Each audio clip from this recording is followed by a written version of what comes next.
Hi guys, so today we're here at Bicester Heritage Centre Test Track where we're going to do something a little different and put these two cars against one another. Now you may be thinking, but they're completely different. However, they're both the sweet spot of each brand. So we've got the 458 Italia, the sweet spot of Ferrari, and the M2, the sweet spot of Bmw M performance cars. But there is one big difference. Apart from the engine and performance, there's 100 grand between them. So, can you have as much fun in a 100 grand cheaper M2 as you can in the Ferrari? Now this is what we're going to try and find out. So let's do the boring bit first, have a bit of a look around, warm the cars up, and then let's see the real test and how they perform on a test track. The Bmw M2 was released in 2015 as a small rear-wheel drive M car with inspiration from the M3. Starting from approximately £35,000 depending on specs, the standard two-door coupe has a 3-litre straight-six engine producing a lower 365 horsepower compared to its big brothers. However, with a curb weight of 1,520 kilograms and the 7-speed DCT, it gives you a reasonable 0-60 time of 4.2 seconds. Inside, you can expect the traditional BMW quality, including LED dials, pro-nav and media system and comfortable leather seats, and even 2 seats in the back. Now, the Ferrari 458 was released back in 2009 as Ferrari's poster supercar and a massive upgrade from the 430. Starting from £150,000 depending on specs, the rear-wheel drive mid-engine supercar has a 4.5-litre naturally aspirated V8, producing an impressive 560 horsepower, and with a weight of 1,565 kilograms and a 7-speed dual-clutch automatic, it gives you a 0-60 time of 3.4 seconds. But being a supercar, you don't expect to fit the kids in the back. However, you can expect that Italian quality from the traditional Ferrari steering wheel, driver's focused cockpit, and of course those gorgeous prancing horses on the seat. So let's hop in the Ferrari first. Now obviously the main difference is this is a supercar. So 0 to 60 is 3.4 seconds, and you can tell it really does chuck you back in the seat, and it's so composed, and on a track like this you can tell it's what it's been built for. It is obviously a lot noisier, it sounds incredible with that naturally aspirated V8, and it really does pack a punch.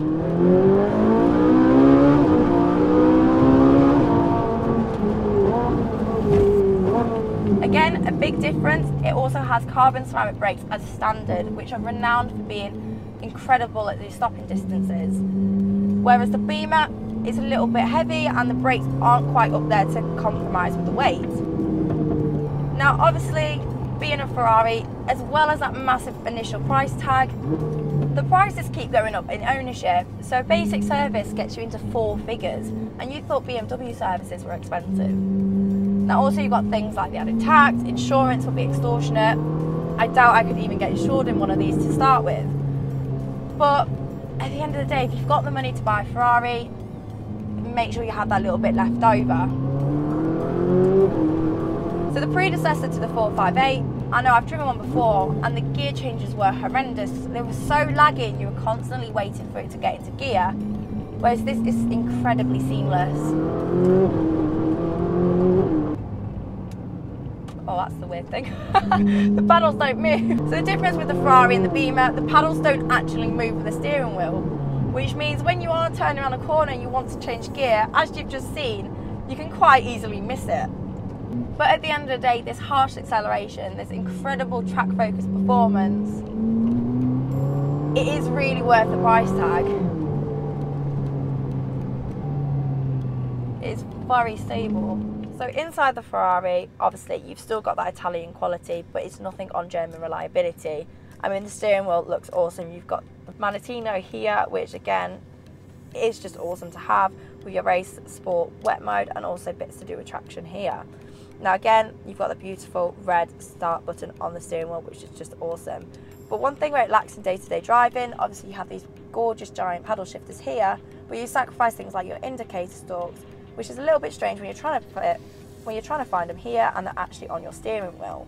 Now in the infotainment system, you do have a sat-nav, which is a luxury, but it is very basic. And when you do turn your sat-nav on, you lose that giant speedo, which means you only have the tiny one down here. Which again, on day-to-day driving, when there's that many speed cameras around like today, you've got to be so careful of your speed, and that might be missed a little bit. As you can tell, I was pretty impressed with the Ferrari 458. What isn't to be? So now let's head over to the M2 and see how it compares. So now it's the M2's time, so let's see what the difference is. So again, this is a coupe, it's completely different, it's not a supercar.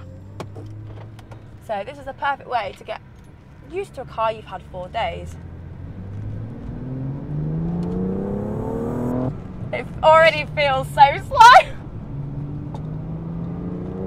The handling doesn't feel as precise, but again, it's not a supercar, and you've got to remember there's £100,000 less engineering gone into this. See, that's the stability kicking in. Now you can already notice a big difference of technology kicking in on the Beamer. There's a lot of assistance and a lot going on. So, for example, with the gears, it doesn't rev as high, it revs to about 6,500, 7,000. But it also means on that back straight, we're hitting about 20 miles an hour less. But coming around these corners, it handles incredibly. I'm so impressed. It's very precise, the steering's lovely, and when you do put your foot on the throttle during it, it holds.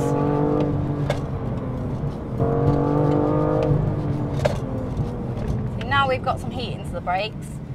Even though they're just standard M brakes, they're actually performing very, very well. Okay, let's do the brake thing. Let's turn traction off. Okay, it's completely off. We're doing it. We've had this car 4 days. Let's see how we get on.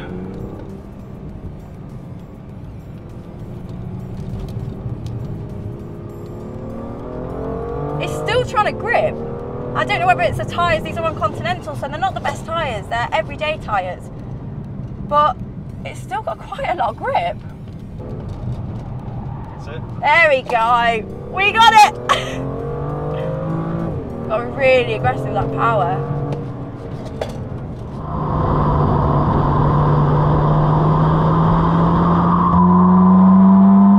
The gear changes almost don't trust you though, whereas in the Ferrari they change when you tell them to. But in this, they're almost a little bit hesitant. Now obviously with Beamer you've got things like build quality, we've got Apple CarPlay, the lot. And you feel, I'm having really great fun. Now, I know they're saying in the back of your head, you've not got £150,000 price tag compared to the M2, but this is my house savings in this car, so I have still got that in the back of my mind, but it does feel a lot more safe, a lot more grounded, and not like it's going to spin as such. Beamer have nailed this M car, and especially I've driven M4s before and they did feel very sketchy. This feels fantastic. I thought I was quite nervous to take traction control off on this car on the roads, Yeah. but I don't know why. I really don't. It's so controllable. Now again, we've got the BMW quality, so we've got gorgeous leather steering wheel, all bits of carbon here, Pro Sat Nav there, aircon, heated seats, all of it, and again that 7-speed DCT box. Now again, we've got things like cruise control, speed limiter, volume up and down, and a normal steering wheel. The paddles are still a good size, but again they move with the steering wheel, which makes things a little bit easier, but you still have your stalks here for indicators. So we've got automatic lights in this, and also your windscreen wipers here. Now the screens are LED, and we have things again like your fuel, your analog, your revs, but also a big digital speedo there, and this model in particular has a speed limit readout there too. So it's got all your modern luxuries while again having fantastic performance. Wow, I am very, very impressed. It's a lot harder to get the back to kick out than I thought it would be. I thought with traction control completely off, it would kick out really easily. You have to be quite aggressive with it, which shows how BMW have got the M car just spot on for track, because it is so well composed, and I'm really, really impressed. So we're going to pop back into the Ferrari, have another go, and yeah, so much fun.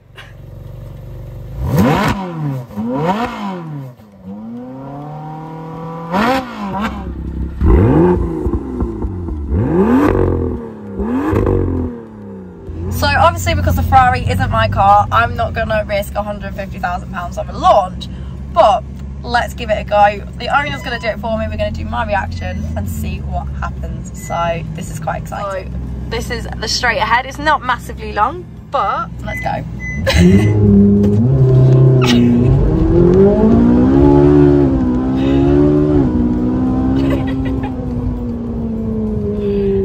So it seems to grip up pretty well. There was a little bit of skidding, a little bit of back wheel trying to get traction, but that was fun. That felt very safe and progressive.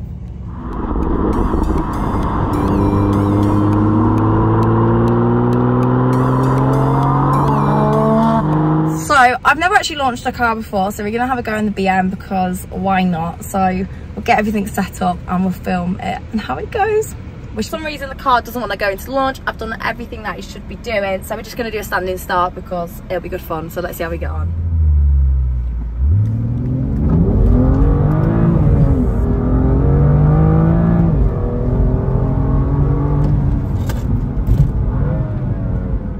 So now we've done launch, let's do what we've all been waiting for, a hot lap, and see how each of the cars perform.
So as you can tell, we had a lot of fun in both cars. Now, you're all wondering the question, which one would you rather have, and is it worth the extra £100,000? Now, if you have that sort of money for a Ferrari and a little maybe £1,000 daily, get the Ferrari. At the end of the day, what more could you want? It's a Ferrari, the performance is incredible, and it's just like no other. But if you haven't quite got that money, the M2 would scratch that itch perfectly and give you that bit of excitement you need.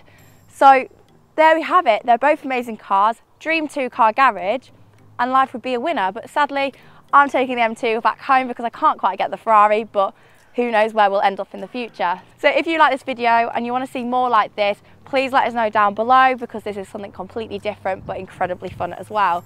So to make my journey your journey, like, follow, subscribe, and I'll see you next time. Bye!